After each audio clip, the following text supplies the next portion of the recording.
Well, I hate to be the bearer of bad news, but I'm pretty sure that your swings and your cleans and your high pulls and your snatches are not anywhere nearly as strong as they could be, and I'm going to help you fix that. And what we're going to do is two things in particular. One of them is going to be a stretch, and the other one is going to be an assistance movement for your hinge. Now, first for the stretch, we're going to focus on stretching the quad. And by the way, don't do this stuff, all right? You want to make sure, not that either, by the way. You want to make sure that your knee is going to be in line with the other knee. And then on the back, what you're going to do is you're going to grab onto the instep or the top of your foot, and you are going to try to point your toes downward. Now, for a variety of uninteresting reasons, this will help you to increase the stretch on your quad. And this is very important because if your quads are tight, what you're likely going to find is that you just don't have as much hip power because it's kind of like you're driving with one foot lightly tapping the brakes the entire time. You want to take your foot off the brakes entirely.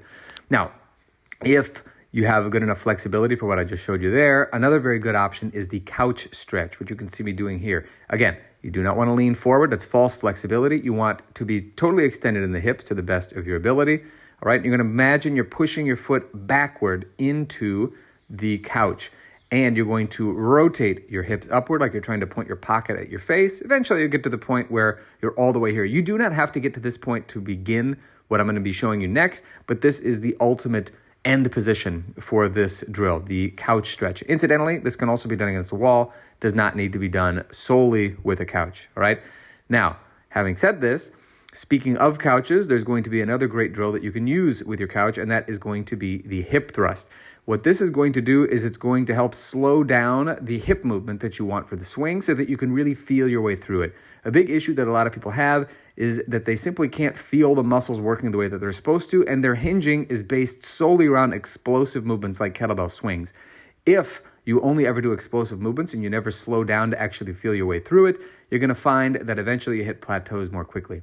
Now that you've gotten out of your own way and you fired up this movement pattern, go back, do your swings again, and I think you're going to be very pleased. Incidentally, it does not have to be two-hand swings, as you can see me demonstrating here. You can do this exact same thing with one-arm swings. You can do this with cleans. You can do it with high pulls. You can do it with snatches. What you're going to find is, again, now that you are out of your own way and you're also priming the muscles that are primarily responsible for your success, you're going to feel a lot more explosive, a lot stronger, and probably a lot cooler, which is kind of nice. So give this a shot. Let me know how you like it. And as always, have fun and happy training.